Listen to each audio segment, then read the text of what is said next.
Good morning, everybody. Welcome to today's machinery safety webinar from Pilz. My name is Jamie Thomas, and I'll be your presenter for today. I also have my colleagues Alex Bryce and Jason Reed supporting me answering any of the questions that you have. There is a questions facility down the side of the toolbar which you can use. If you type them in, the guys will reply where they can. Potentially some of them are a little bit more detailed. We might come back to you after the end of the webinar. A link to the webinar will be sent out following the completion, where you can go and rewatch it along with all the other webinars that we've delivered on the GoToStage website. And a copy of the slides are available upon request. If you just drop a link or into the questions bar, then we can download all that after the webinar and make sure that it all gets sent out for you.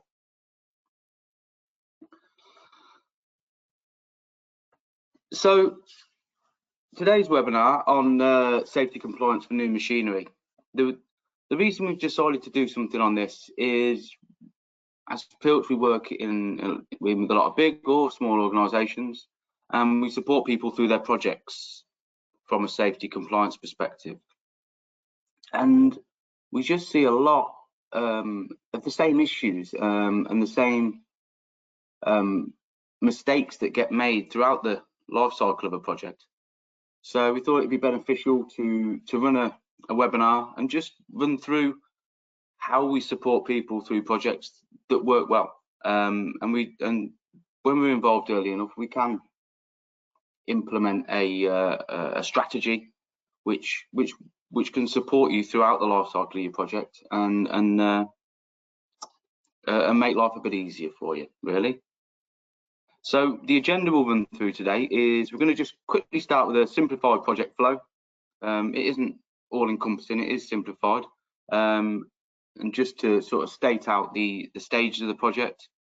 Then we'll go through some of the common issues that we see relating to project compliance, and they could be through the stages of the project, the life cycle of the project, or the particular machines that are being supplied. We'll briefly go through the conformity assessment procedure and how we can support fitting in with that, and then we'll go on to the methodology that we use to sort of aid compliance. So as I say, we'll start off with a very simplified project flow.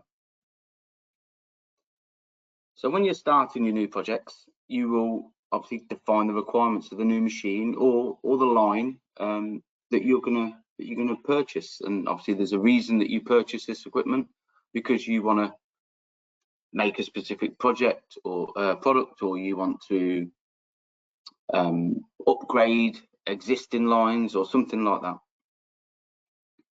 And then you'll identify the machinery that's going to be involved, what you're required to achieve your end goal from a machinery perspective. And then you'll create your project plan, potentially like a Gantt chart or something like that, from where you're starting to where you need to then start production. You'll then create a purchasing specification. That'll obviously most likely go out to tender to multiple people, whether they're machine builders, system integrators, anybody else that might be involved in the project, even CDM. Then you'll appoint your OEMs and system integrators following the tender process. They will build the machinery, and you will then, upon the completion of the build, you will complete your factory acceptance test. So where you go to the site and you make sure that that machine does what you need it to do, and in the kind of time frames that you need it to do, has the equipment availability that you require to achieve what is going to be your overall throughput from your project. That machinery will then be shipped to the end user site, and the install will commence. And then following the completion of the installation, and it might be a whole installation, it might be a section by section installation, depending upon the size of the project, there will be a site acceptance test carried out. And that's where you make sure that it still does what it did at the factory acceptance test and what you stated you required in your purchasing specifications. And then all the commissioning and validation will be carried out in conjunction with this site acceptance test. So this is where you'll be doing your functional validations and checking off that everything's safe. And hopefully then at the end of it, everything's all good and the certification will be complete and the machine will be handed over. And that's an ideal world scenario. So we often see that it just doesn't go as smoothly as that, especially from a safety compliance perspective. And just to make it clear, what we're talking about today is what our expertise lies in, and that is safety compliance. You know, throughout the stages of this project flow, we won't be checking that your machine creates so many widgets an hour or whatever it is. We'll just be looking at the points that are applicable from a safety perspective.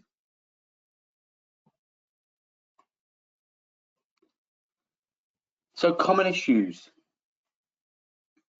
The common issues we see generally with the project are that people maybe sometimes don't look at all the applicable directives.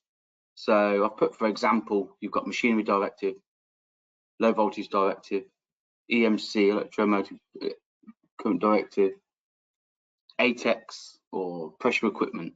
But sometimes people don't always look at which ones maybe don't consider ATEX early enough or the pressure equipment directive early enough. But you've also got to look at some of these will supersede others. So you've got to look which is going to be the most dominant of the directives that you're going to apply. We've also seen many times where there's UK specific regulations that haven't been considered. Obviously, most people listening now will be aware of PURE, and that is a UK specific directive regulation, which is derived from AWED, but we take it a lot more seriously in the UK than a lot of other European countries. But we also have things such as working at height regulations or confined spaces. And these may be different to the countries of which you're purchasing your machinery from. So you've got to make sure that these are laid out. Again, this is where we may come back to the purchasing specification and make sure that you've considered all these things and that you're stating everything that needs to be complied. Also, outdated standards can be referenced. And as many of you know, machinery safety is a very fluid topic. I mean, just in the last year, we've had a new version of 13849 for safe rate parts control system, new version of 14119 for interlocking. Robotic C-type standards been changed recently. 13857's had a revision. So these things are always evolving. And actually, with us coming out of Europe, we did a project for a automated warehouse, and the C-type standard for rail-mounted pallet cranes, which was 528, had been updated, and it had been designated to the supply machinery safety regulations in the UK, but not harmonised to the machinery directive at the point that the machinery was being delivered. So the OEM, from their perspective, was building to what they saw as their up-to-date standard, but actually, because they were shipping it to the UK, we knew that actually they needed to comply to the latest version. Luckily, there wasn't a massive amount of difference, but there was a few bits that we had to consider. So it's always best to be on top of these things. And then we come on to machine-specific standards that haven't been identified, and these are your C-type standards, as we talked about. So you do have to check that whether you've got machine-specific standards, because one, it can make life easier, because a lot of the working out, hazard identification, things like that, and guidance on how to satisfy the hazards has been given. But also, in some standards, you won't be doing a performance level calculation in the same way you would normally, because there might be a minimum requirement. So robotics, for instance, gives you a minimum requirement of performance level D, category 3. So you may do a calculation and say, oh, actually the e-stops only need to be C. Well, no, the standard states it needs to be PLD cat 3. So again, it's always important to identify them. And then we see a lot of non-compliances on machines. And some of these will come from not understanding the standards properly, or knowing the finer detail of the standards. Might be that the standards you're referencing are out of date, you know, so some of these things are going to be linked together. There's also interpretation differences between the UK and a lot of the OEM native countries. So in the UK, we often take the view of, if it can happen, it will happen. Therefore, you can't put a sign where you could put a guard, or, you know, for instance, things like that can will need to be done. So we have to think of every reasonable and practical hazard and risk and satisfy it. We also see a lot of machinery that comes down and there's just some completely unidentified non-compliances.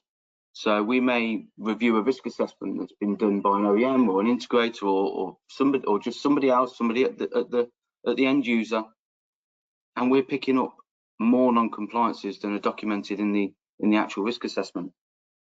And this is a bit of an issue. So you've got to make sure that you've got a very competent person carrying out your risk assessments. One of the other big problems, which is time consuming, costly, and is very easily avoided, is rectifications being completed after the machinery has been delivered. It's always easier for an OEM or an integrator to complete upgrades or any modifications to a machine at their own facility.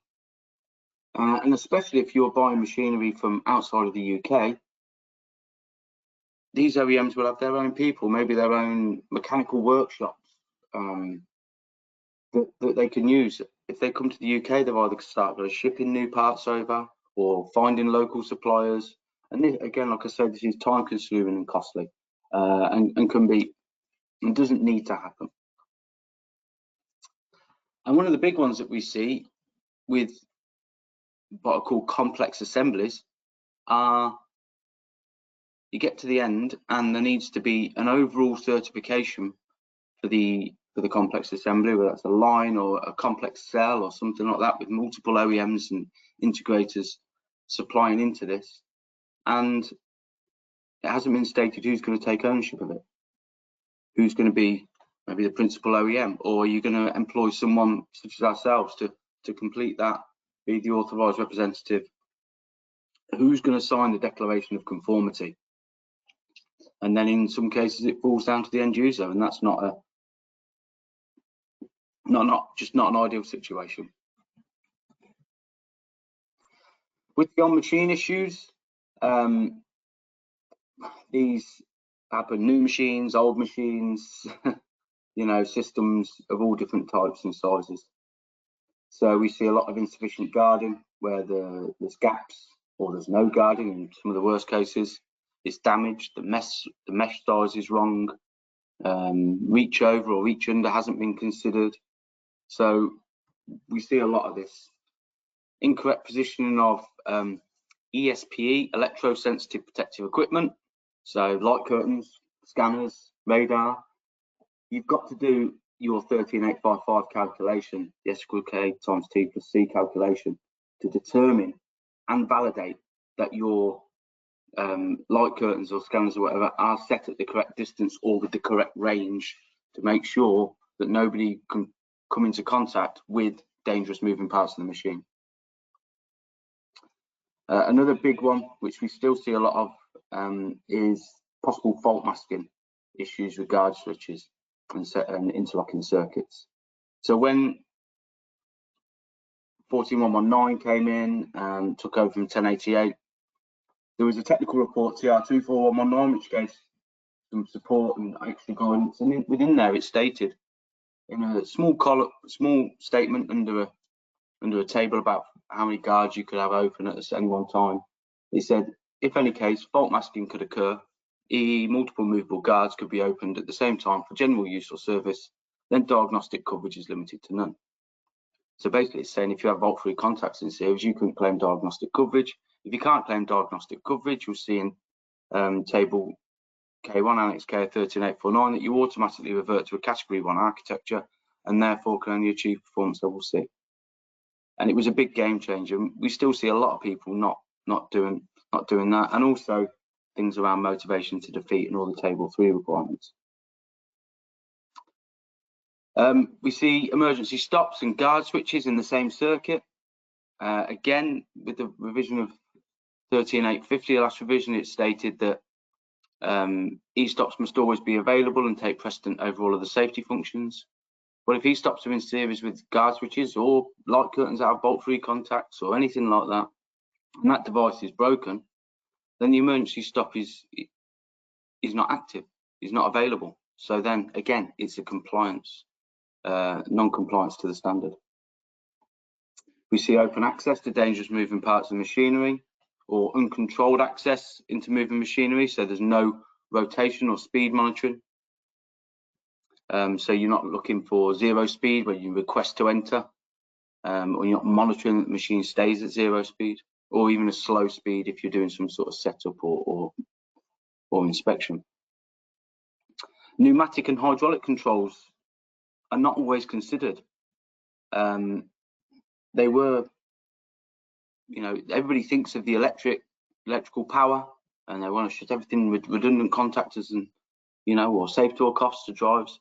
But you've also got to think about your dual redundant dump valves, the spool monitoring on them, or you've got how you're going to control your hydraulics. Are you dumping to tank? Are you lock into hold position? There's lots of things that need to be considered, and sometimes pneumatic and hydraulic controls and power is neglected. Old or non-existent or very poor pure assessments, they're often see where you've just got the regulations from questions, yes, no, not applicable, bit of a note, just doesn't really cut it. We see a lot of new machinery that arrives on site that just doesn't meet the regulations. I had a consultant say to me once from Pilz, he'd never actually seen a fully CE compliant machine. I found that surprising at the time, but having done 12 years with Pilz last week actually, I would be more surprised now to see a CE compliant machine than I would than I am when I see the non-compliances on new machines. And these can be direct from OEMs or intercompany transfers. We also see a lot of electrical panel non-compliances to 60204. Favourite one, multiple earths on the same point, but a lot of IP2X issues and things such as that. And also sort of links back to some of the other points, using outdated standards. Like we say, this is machinery safety is a very fluid topic, and things are being updated and revised regularly. So make sure you're using the up-to-date standards. And as the statement says at the bottom, this isn't an exhaustive list. There's many more things. These are just the most common ones we find. So with your project to sign off, you've got to go through the conformity assessment procedure, which is the CE or UKCA CE or UKCA marking procedures. So just briefly go through this. You'll apply look at which legal framework is applicable to you. Then you define the requirements of the machine, the line, or whatever it is that you're purchasing. You'll carry out the conformity assessment procedure, so your risk assessments, the HSR compliance, and we'll come on to this a bit more in a minute. You'll validate against that conformity assessment procedure that you've met all the requirements. And as long as you have, you can then build your technical file, which is given to support the machine, and then you can sign the declaration of conformity and apply the certification mark.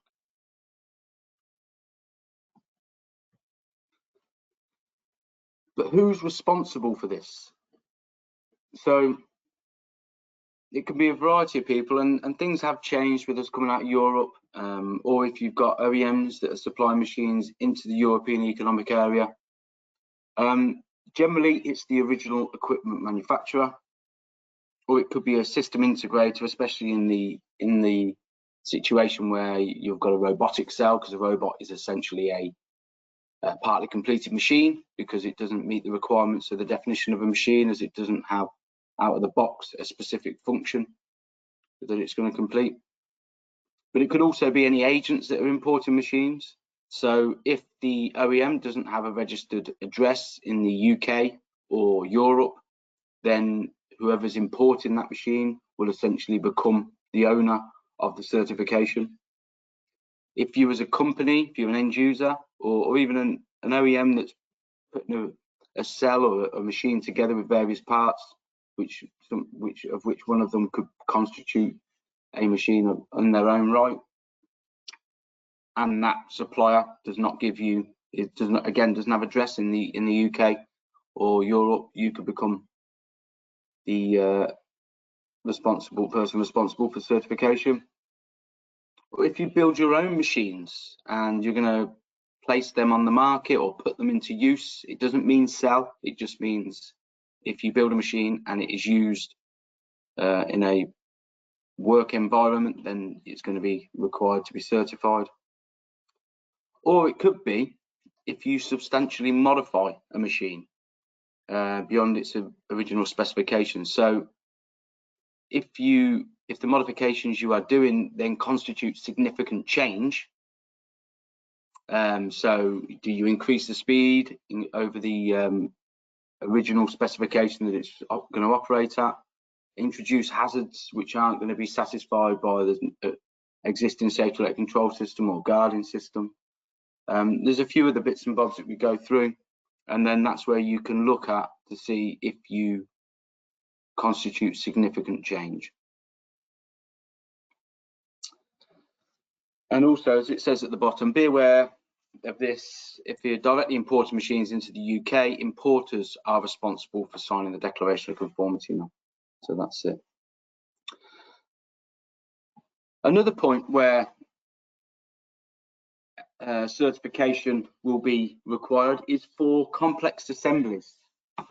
So you may buy, as this graphic shows, 3 machines which can be supplied with its individual certification. However, by linking them together, you do not necessarily have certification for the overall line. You may do, but one of the key points is, well, can that machine still operate on its own? Or is there a overall control system now which is going to operate the 3 machines? Or are they reliant on complex signals between each other to perform their operation? And these are the points where you then look, and to be honest, in some cases you might be able to certify these 3 machines together or on their own, and there won't be any right and wrong. But there'll be other cases where you will have to go through, and even if you do go for individual certification, you would still need to do a risk assessment of the integration of the 3 to make sure that no hazards have been introduced in the interlinking of the machines.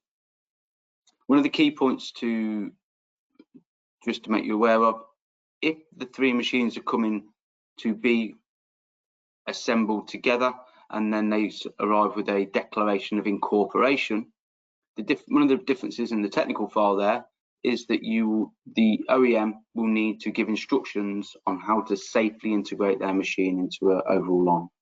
So there are some differences that you need to be aware of if you're going to be supplying or buying machines which come with a declaration of conformity or a declaration of incorporation.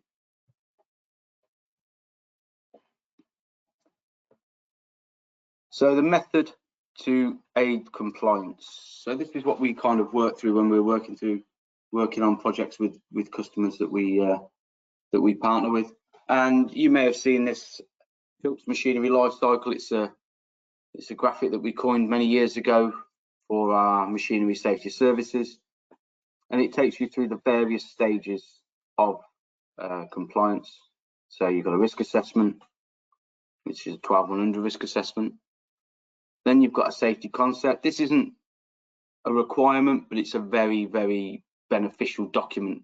So to develop a safety concept, which will serve as a product neutral basis for the safety related design requirements. You can mess around a bit more with the concept to make sure it's going to be right before you actually go into the safety design, then the install, and then the validation. And we use this as a and the reason it's in a circle is you close the loop, and that's the idea of the graphic. So in your project, you need to look at early considerations. So what is detailed in the RFQ, the request for quotation, in your purchasing or your tender documents? What do you require from a safety perspective? And again, we're only bothered about the safety parts. What is required from a safety perspective at the very beginning to make sure your project can complete and be compliant? So you might want to you will want to identify any machine specific standards and make people aware, so you know that everybody's supplying machinery to the same level. You might also want to have a look at defining roles and responsibilities for the project from a safety perspective. You know, as we said a minute ago, who's going to be taking overall ownership of the certification?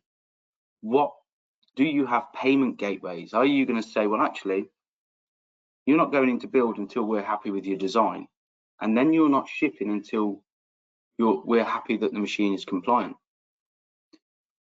And then from this, you can look at your project and create your specific compliance methodology on how it's going to work, how are you going to implement it to give you the best chance of being compliant and having the easy life with your project. So the way we would do it if we were supporting people is at the point at which the machine has been purchased, then we'll do a design review risk assessment. And the design review risk assessment would involve a consultant, somebody from the OEM, and somebody from the end user. And this would be a remote deliverable just carried out via video call, where you can review schematics, layout drawings, discuss interactions with the machine, and go through and pick up any of the big showstoppers on the machine.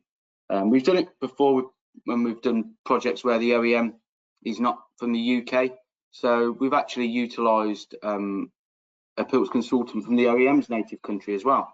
So this then alleviates any of the issues of language and understanding. Then when that's all signed off, then the machine will be built. And once it has been built, more often than not every case, but more often than not, it will be assembled at the OEM facility.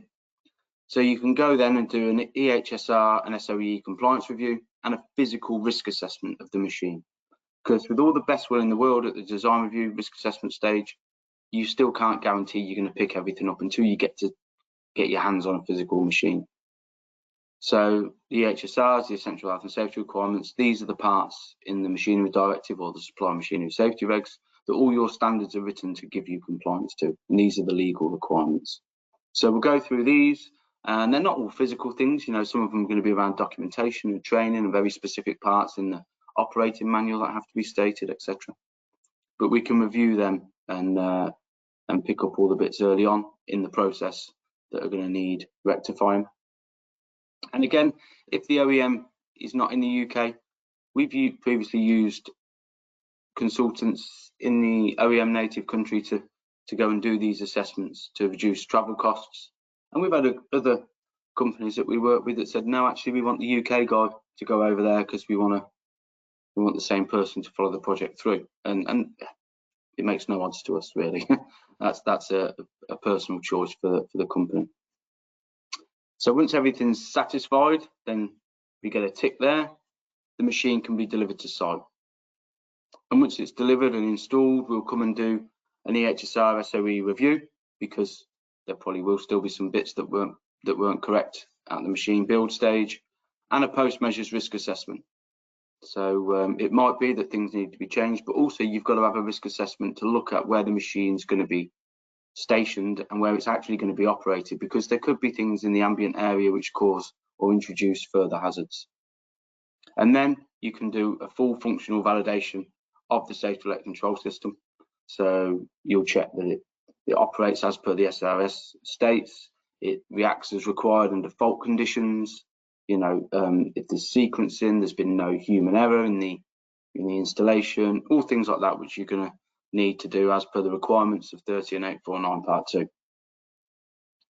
And once that's all completed and everything's done, then the conformity assessment procedure can be completed, the declaration of conformity signed, and the technical file created and issued. So that is really a bit of a four-phased approach to aiding compliance through the project. However, so what are some of the things that we're looking at there in that compliance methodology?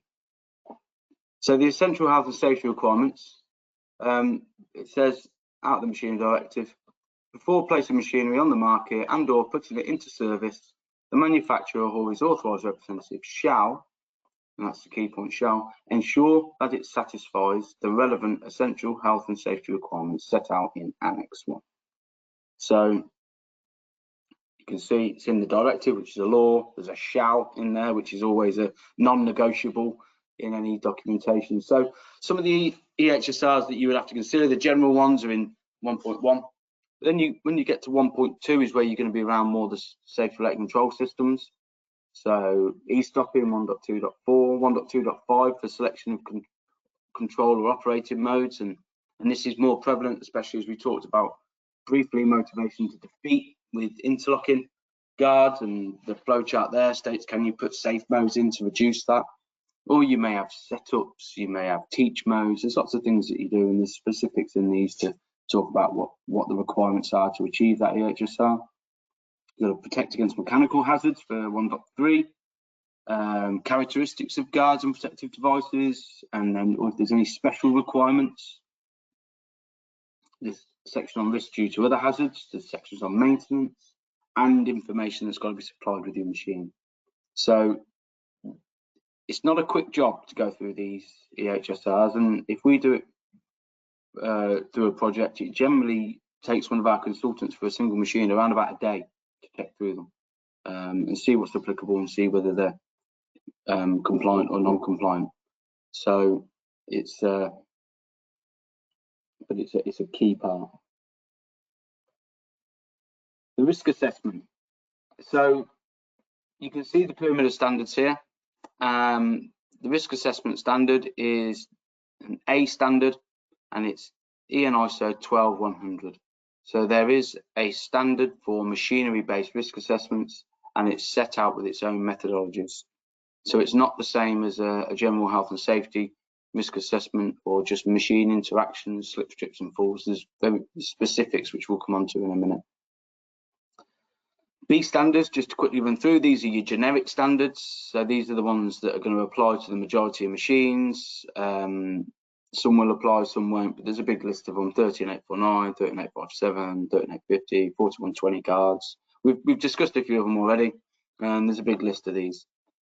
C-type standards, as we said, are for machine specific. So you can see their packaging machines are 10 parts to 415. Paper and printing at 1010. Material handling, injection molding, presses, robotics. There's lots of machine specific standards, and these are the ones that need to be identified. So the risk assessment methodology: at the start, you define the limits of the machine, you identify your hazards, and then you estimate the risk of them hazards, and then you evaluate if the risk is still there. Has it been adequately reduced? If yes, very good. But if not, then you follow the hierarchy of control. So can you design that hazard out is going to be your first step. And once you've done that, if the risk is still there, then you will go through to safeguarding or complementary measures. So you'll be looking at safe select control systems, physical guarding, things like that. And then only when you've resourced every option in the first two stages of the hierarchy of control can you go for information for use, so training, PPE, procedures, etc. So it's this iterative process. So, okay, are the protective measures dependent on a control system? Yes, then you've got to go through 13849 or 62061. If no, then you carry on round, and you have to keep going round and asking, right, okay, as we've implemented this solution, have we in turn introduced any new hazards? If it's no, then you carry on round and you say, right, now the hazard's been adequately reduced. That's the end of the process for this hazard. Risk level is low. But you may have introduced new hazards by implementing a safe solution. So you'll go back to the start and you'll follow it all the way through again. How fun. So when you're looking at the risk assessment, so when you determine the limits of the machine, you've got to look at the operating modes, any user interventions, machine's area of application, so where is it going to sit, is there any ambient issues that are going to cause additional hazards, and what type of users are going to be using it, because certain areas, if it's only going to be used by engineers, you'll be looking at machine tools or something like that, where you've got skilled people only using it, not potentially, say, agency workers, which would be the other end of the spectrum. Aspects to be considered when determining space limits. So is there room to maneuver? What are they handling? What is coming on and off the machine? And what specific interactions are going to be made? And you've also got to consider all life cycles of the machine. So operation, maintenance, disposal, the whole lot's got to be considered. And what are the recommended maintenance intervals? So you've got to look at the hazards in all these different phases and see what's going to be applicable. And these are the kind of things that you'll be looking at. Obviously, predominantly people are looking at mechanical hazards, electrical hazards, and maybe thermal for heat. But we've also got to consider noise and vibration, ergonomics, radiation, materials and substances. All these things can cause a hazard.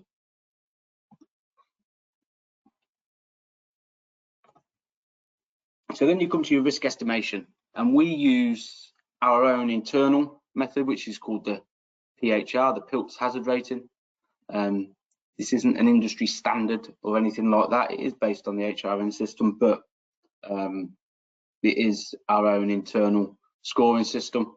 The reason I thought I'd bring that up, I saw a report recently where other people have been employed to do consultancy work, and they were using our scoring system. So it isn't an industry standard, it's a Pilz system. And the criteria, so we'll look at the occurrence of the hazardous event, give that a score, possibility of avoiding it, frequency of exposure to the hazard, and finally the degree of possible harm. And all these are times together and will come out with a number. And this number goes into the risk level. And the reason you've got sort of bands and risk levels is there could be a certain amount of subjectivity in the calculation. However, you should still really come out in the same band, at least the same colour band, but ideally the same risk level band. So it does allow for a slight bit of matter of opinion, but we should still be looking at the same sort of control measures. So we've done these assessments, and as I said, if you just go back actually to the risk assessment, this is the same process that will be followed for the design review, for the physical risk assessment at the OEM, and the post-measures risk assessment at the end user site. So this is the process that will be followed each time. So validation. You've got to make sure the reason we do validation is to make sure that the system does what the designers required it to. There's been no human error in the installation or implementation. The system is safe. I mean, that's the key point, is the system's safe. And if a fault occurs, the safety system stops the machine or system where required. So, you know, if you have single channel failures, short circuit detections, things like that from any of your safety devices, these are detected and the machine stops with a critical error, which it should do, and they shouldn't be able to be reset. And also that the safety system is suitable and sufficient for the application. And this will come from your safety requirement specification, your SRS, which should be done at the very beginning of the process. So this will be done within 13849. And one of the new parts in the latest version, in the 2023 version of 13849, is more detail around the safety requirement specification. You've got to now describe each safety function, give it its performance level, what are its trigger points, what are its fault conditions, what are its interactions with other safety functions. All this has to be stated out now in the safety requirement specification at the beginning. If we do an engineering project for any of our customers and we're doing the design, programming, validation and everything, we actually do not commence design until we get sign off on the SRS. And this is the proper phased approach that you should follow. And Pilz, we are Pilz, we follow everything to the letter, dot every I and cross every T. And we won't actually move into the design stage until we've got a sign off on the SRS. So part one, as we say, is around the general principles of design. Part two is the validation part. All the normative parts of part two have now been put into the latest version of 13849 part one as section 10. So all the parts around validation have been put in there. So we'll go through those validation principles. So you've got to have a look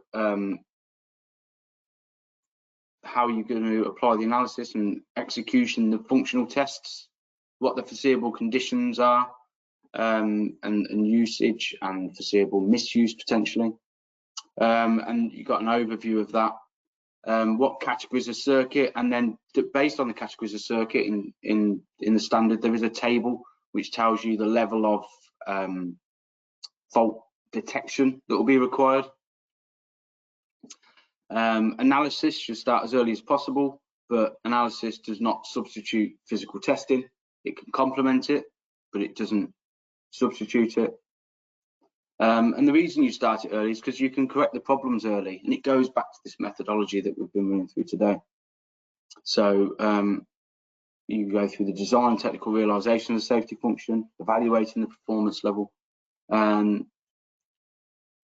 It might be that some of the parts of the analysis need to be delayed till the end, until the design is well developed, but if that's the case, at least you've explored it early on. So you can go through, and there's a flow chart here which is taken out of the standard, and this shows you your validation principles. So from your plan to your analysis, is it suitable analysis, what's the category of circuit, test of safety functions in fault conditions, has that been done, did it work? And again, these flow charts are really good to use to allow you to go through the principles and create your validation plan. So the validation plan shall identify and describe requirements for carrying out the validation process for the specific safety functions, their categories and performance levels. And this is taken out of the standard, this wording. The validation plan shall also identify the means to be employed to validate the specified safety functions, categories, performance levels. It shall set out, where appropriate, the identity of the safety, the specification documents, the operator and environmental conditions during testing. They may have an effect on the outcome. The analysis and tests to be applied, the reference to test standards to be applied, and the persons or parties responsible for each step of the validation process. So we'll go through, as part of our support in these projects, we will go through this validation plan with the OEM or the system integrator, and generally what we would do, we would witness it to make sure it's sufficient, but in some cases we've been asked to carry it out on our own. And you've got these validation documents, so they can form part of your functional requirement specification and then be flipped on its head to form part of your validation document. So you've got your components, what the initiating event is, and then whether they're on or off across the top, and you can use this matrix in part of your programming, your design, and your validation. So they're very good documents, and they can take various different views, and then you generally have a checklist at the end to say that you've completed all the different module tests, all the different specific tests, and whether you've achieved what you want or you haven't. And hopefully at the end of that should be the end of the validation completed, and therefore the project complete.